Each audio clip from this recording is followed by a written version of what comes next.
Hello, मैं Sarika Mishra exam conquers channel में आप लोगों का स्वागत करती हूं। दोस्तों, UP police test series number 43 को पढ़ते हैं। चलिए प्रश्न संख्या 1 देखते हैं।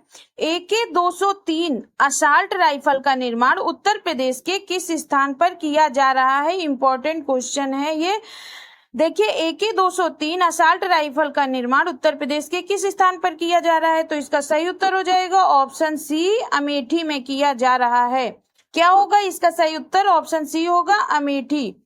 चलिए प्रश्न संख्या 2 देखते हैं। प्रश्न संख्या 2 में पूछ रहा है, उत्तर प्रदेश के स्कूलों में अब किस वंश के शासकों का इतिहास नहीं पढ़ाया जाएगा? देखिए, उत्तर प्रदेश के स्कूलों में अब इतिहास में किस वंश के शासकों का इतिहास नहीं पढ़ाया जाएगा? तो इसका सही उत्तर हो जाएगा ऑप्शन बी, मुगल वंश का इतिहास नहीं पढ़ाया जाएगा। अब प्रश्न संख्या 3 देखते हैं। सुधार गृह किस राज्य की जेलों का नाम परिवर्तित करके किया गया है? तो किस राज्य की जेलों का नाम परिवर्तित करके सुधार गृह कर दिया गया है? तो सही उत्तर हो जाएगा उत्तर प्रदेश, ऑप्शन ए इसका सही उत्तर होगा। प्रश्न संख्या 4 देखिए। 4 में दिया है, उत्तर प्रदेश सरकार ने खुदकुशी को रोकने के लिए किस सोशल मीडिया कंपनी से समझौता किया है? तो किससे समझौता किया है? इसका सही उत्तर होगा ऑप्शन बी होगा, फेसबुक से समझौता किया है उत्तर प्रदेश सरकार ने। ठीक, चलिए आगे देखिए। प्रश्न संख्या 5 में दिया है, देश के पहले हॉकी म्यूजियम का लोकार्पण मुख्यमंत्री योगी आदित्यनाथ ने उत्तर प्रदेश के किस जिले में किया है? तो सही उत्तर क्या होगा? चलिए बताइए आप लोग। देखिए, इसका सही उत्तर हो जाएगा ऑप्शन डी, झांसी में। देखिए, देश के पहले हॉकी म्यूजियम का उद्घाटन मुख्यमंत्री योगी आदित्यनाथ ने उत्तर प्रदेश के झांसी जिले में किया है। अगला देखते हैं प्रश्न संख्या 6। प्रांतों में द्वैध शासन प्रणाली किस अधिनियम के अंतर्गत लागू की गई थी? देखिए, प्रांतों में द्वैध शासन प्रणाली किस अधिनियम के अंतर्गत लागू की गई थी? इसका सही उत्तर हो जाएगा ऑप्शन सी, 1919 अधिनियम के तहत प्रांतों में द्वैध शासन प्रणाली लागू की गई थी। प्रश्न संख्या 7 देखिए। किसने कहा था आजादी हमारी पहुंच के अंतर्गत है, हमें इसे कसकर पकड़ना चाहिए? देखिए, स्टेटमेंट के क्वेश्चन पूछे जाते हैं, तो इसलिए इस पे ध्यान जरूर दीजिए आप लोग। देखिए, आजादी हमारी पहुंच के अंतर्गत है, हमें इसे कसकर पकड़ना चाहिए, यह कथन किसने कहा था? तो देखिए, इसका सही उत्तर हो जाएगा ऑप्शन ए, महात्मा गांधी ने कहा था। ठीक है, इसको महात्मा गांधी ने कब कहा था ये भी जान लीजिए। देखिए, भारत छोड़ो आंदोलन जो कि 9 अगस्त 1942 को, पहले तो याद रखिए कि भारत छोड़ो आंदोलन कब हुआ, डेट याद रखिए 9 अगस्त 1942। चलिए देखिए, भारत छोड़ो आंदोलन जो कि 9 अगस्त 1942 को प्रारंभ हुआ था के समय महात्मा गांधी ने कहा था आजादी हमारी पहुंच के अंतर्गत है, हमें इसे कसकर पकड़ना चाहिए। और इसी अवसर पर महात्मा गांधी ने एक और नारा दिया था, करो या मरो का नारा, ये भी बहुत पूछा जाता है। ठीक है, चलिए आगे देखते हैं। प्रश्न संख्या 8 में क्या पूछ रहा है? देखिए, सबसे अधिक निर्णायक युद्ध जिसने अंग्रेजों के भारत में प्रभुत्व को संस्थापित किया। प्रश्न फिर से ध्यान से सुनिए, सबसे अधिक निर्णायक युद्ध जिसने अंग्रेजों के भारत में प्रभुत्व को संस्थापित किया। तो चलिए बताइए कौन सा होगा इसका सही उत्तर? तो देखिए, इसका सही उत्तर हो जाएगा ऑप्शन ए, बक्सर का युद्ध। अब चलिए देख लीजिए। देखिए, बक्सर का युद्ध दिया है, प्लासी का युद्ध दिया है, वांडीवास का युद्ध दिया है और पानीपत का तीसरा युद्ध दिया है। अब चलिए इनकी चारों की तिथियां और डेट सब याद कर लीजिए। देखिए, बक्सर का युद्ध कब हुआ था? 23 अक्टूबर 1764 को हुआ था। प्लासी की लड़ाई कब हुई? 23 जून 1757 को हुई थी। रॉबर्ट क्लाइव के नेतृत्व ब्रिटिश ईस्ट इंडिया कंपनी की सेनाएं तथा बंगाल के अंतिम नवाब सिराजुद्दौला के मध्य हुई थी। और इसमें जीत किसकी हुई थी? प्लासी के युद्ध में अंग्रेजी सेना की हुई थी। अब देखिए, वांडीवास का युद्ध कब हुआ? 22 जनवरी 1760। कब हुआ है? 22 जनवरी 1760। इसे तीसरे कर्नाटक युद्ध के नाम से भी जानते हैं। इसमें देखिए, नेतृत्व किसने किया था? काम्टे डे लाली के नेतृत्व में फ्रांसीसी सेना थी और सर आयरे कूट के नेतृत्व में अंग्रेजी सेना के बीच हुआ था, जिसमें फ्रांसीसी सेना पराजित हुई थी और अंग्रेजी सेना की जीत हुई थी। अब देखिए पानीपत की तीसरी लड़ाई कब हुई? 1761 में हुई थी। कब हुई थी? 1761 में हुई थी। और किसके किसके मध्य हुई थी? अहमद शाह अब्दाली और सदाशिवराव भाऊ। यानी अहमद शाह अब्दाली कौन था? अफगानी था और सदाशिवराव भाऊ मराठी थे। तो अफगानों और मराठों के बीच हुआ था। ठीक, अब देखिए बक्सर का युद्ध, इसके बारे में थोड़ा जानकारी करते हैं। देखिए 22 अक्टूबर 1764 को अंग्रेजों ने मीर कासिम, अवध के नवाब शुजाउद्दौला तथा दिल्ली के मुगल सम्राट शाह आलम द्वितीय। देखिए कभी कभी यह प्रश्न में पूछ लेता है कि बक्सर के युद्ध के समय दिल्ली के मुगल सम्राट का क्या नाम था? तो शाह आलम द्वितीय थे उस समय। ठीक है, शाह आलम द्वितीय की सम्मिलित सेना को बक्सर के युद्ध में परास्त किया। इस युद्ध में अंग्रेजों की कमान मेजर हेक्टर मुनरो के हाथ में थी। किसके हाथ में थी अंग्रेजी सेना की कमान? हेक्टर मुनरो के हाथ में थी। इस युद्ध से इलाहाबाद तक का प्रदेश अंग्रेजों के अधिकार में आ गया था। देखिए बक्सर के युद्ध से इलाहाबाद तक का प्रदेश अंग्रेजों के अधिकार में आ गया तथा दिल्ली विजय का मार्ग खुल गया। ठीक है ना। प्लासी के युद्ध ने अंग्रेजों की प्रभुता बंगाल में स्थापित की, परंतु बक्सर के युद्ध ने कंपनी को एक अखिल भारतीय शक्ति रूप दे दिया। अब देखिए बक्सर की लड़ाई के समय बंगाल का नवाब कौन था? तो बंगाल का नवाब था मीर जाफर। चलिए आगे देखते हैं। प्रश्न संख्या 9 में क्या पूछ रहा है? रणजीत सिंह किस मिसल से संबंधित हैं? तो रणजीत सिंह किस मिसल से संबंधित है? ऑप्शन ए इसका सही उत्तर हो जाएगा, सुकर चकिया। प्रश्न संख्या 10 देख लेते हैं। 10 में क्या पूछ रहा है? सूची 1 और 2 को सुमेलित कीजिए और सूचियों के नीचे दिए गए कूट से सही उत्तर चुनिए। तो सही उत्तर चुनना है। चलिए देखते हैं। देखिए इलाहाबाद की संधि कब हुई? 1765 में। तो ए को 4 से मिला दिया। मंगलौर की संधि कब हुई थी? 1784 में। सालबाई की संधि कब हुई? 1782 में हुई। ठीक, और मद्रास की संधि कब हुई? 1769 में हुई थी। अब देखिए ए को 4 से, बी को 2 से, 3 को 1 से और डी मद्रास की संधि को 3 से किस ऑप्शन में मिलान किया गया है? चलिए बताइए किस ऑप्शन में मिलान किया गया है। देखिए इसका सही उत्तर हो जाएगा ऑप्शन सी होगा। ए को 4 से, बी को 2 से, सी को 1 से और डी को 3 से मिलाया गया है। ठीक ना। अब फिर एक बार देख लीजिए। देखिए इलाहाबाद की संधि कब हुई? 1765 में। मंगलौर की संधि कब हुई? 1784 में हुई थी। सालबाई की संधि कब हुई थी? सालबाई की संधि हुई थी तो देखिए कब हुई थी? 1782 में हुई थी। और मद्रास की संधि कब हुई थी? मद्रास की संधि 1769 में हुई थी। ठीक है ना। चलिए अब आगे देखते हैं। प्रश्न संख्या 11 देख लेते हैं।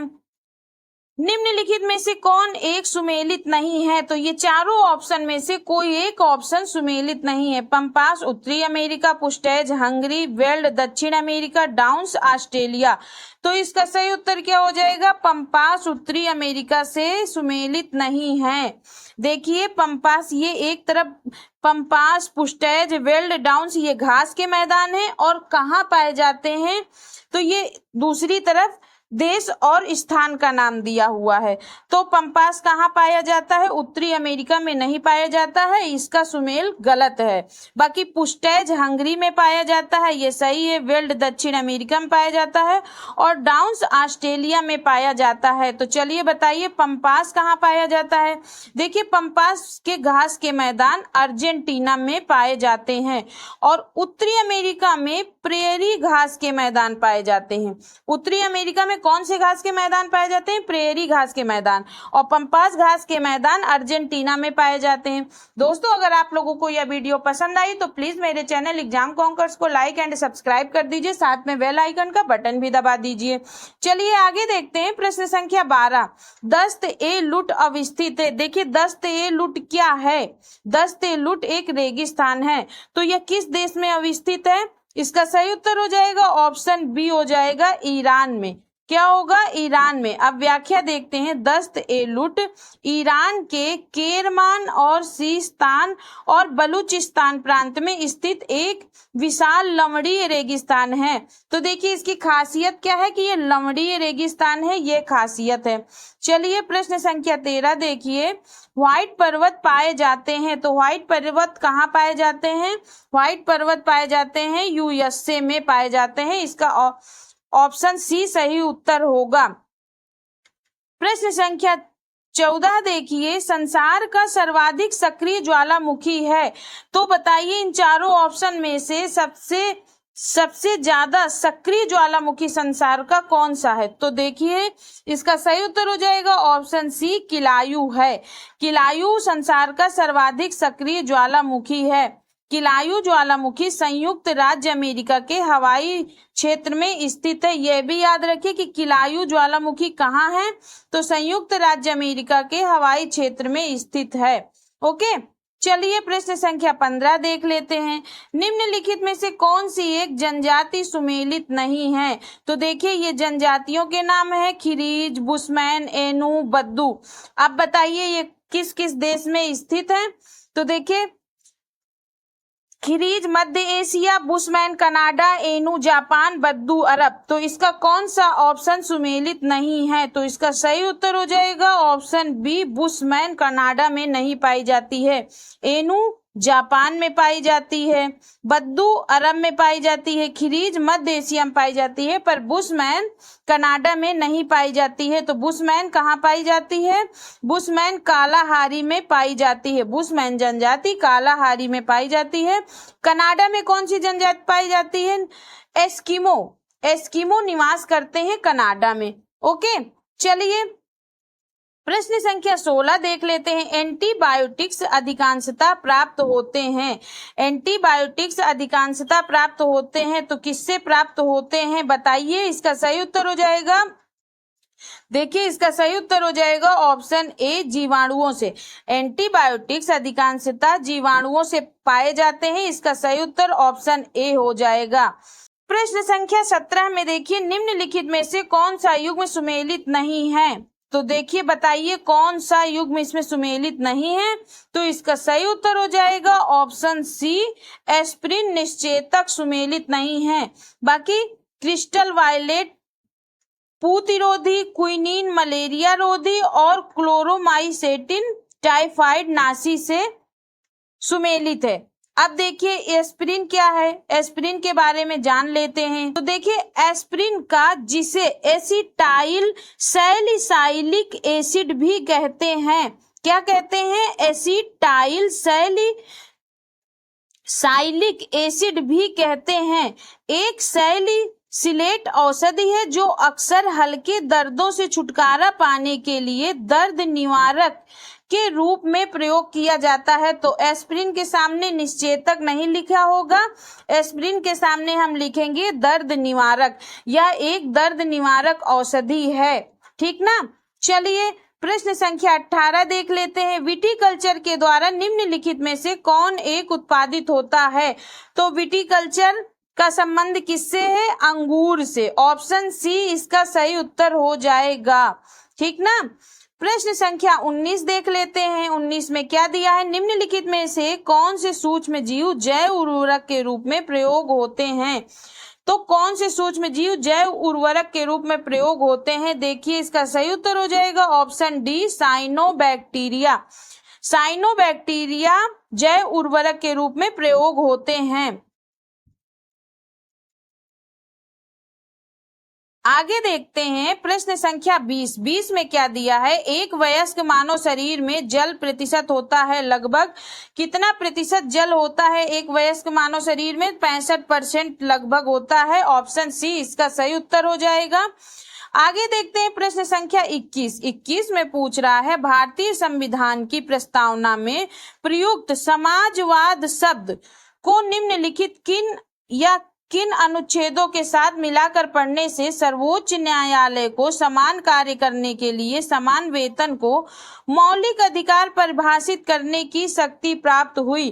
प्रश्न को समझिए। भारत संविधान की प्रस्तावना में प्रयुक्त समाजवाद शब्द को निम्नलिखित किन अनुच्छेदों के साथ मिलाकर पढ़ने से सर्वोच्च न्यायालय को समान कार्य करने के लिए समान वेतन का मौलिक अधिकार परिभाषित करने की शक्ति प्राप्त हुई है?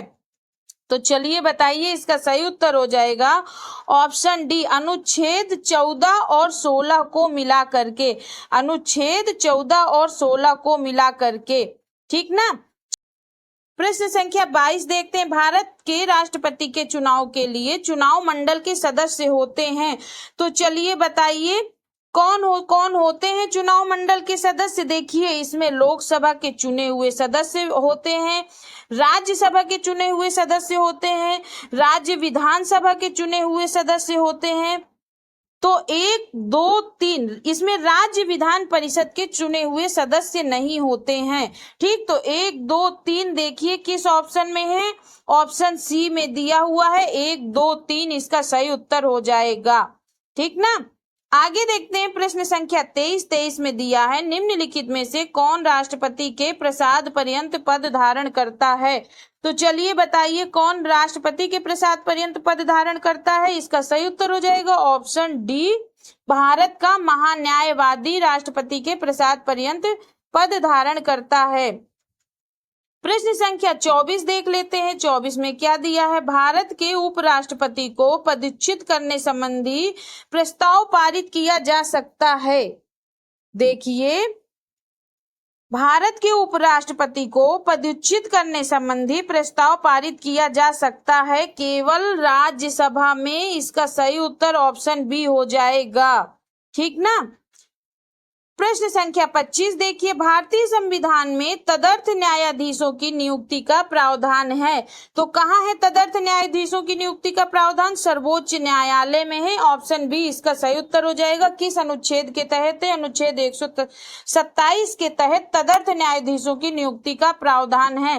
दोस्तों, अगर आप लोगों को इन प्रश्नों की PDF लेनी है तो हमारे टेलीग्राम चैनल पर उपलब्ध है। टेलीग्राम चैनल का लिंक हमने डिस्क्रिप्शन बॉक्स में दे दिया है। साथ में चैनल को लाइक एंड सब्सक्राइब कर दीजिए और बेल आइकन का बटन भी दबा दीजिए। धन्यवाद।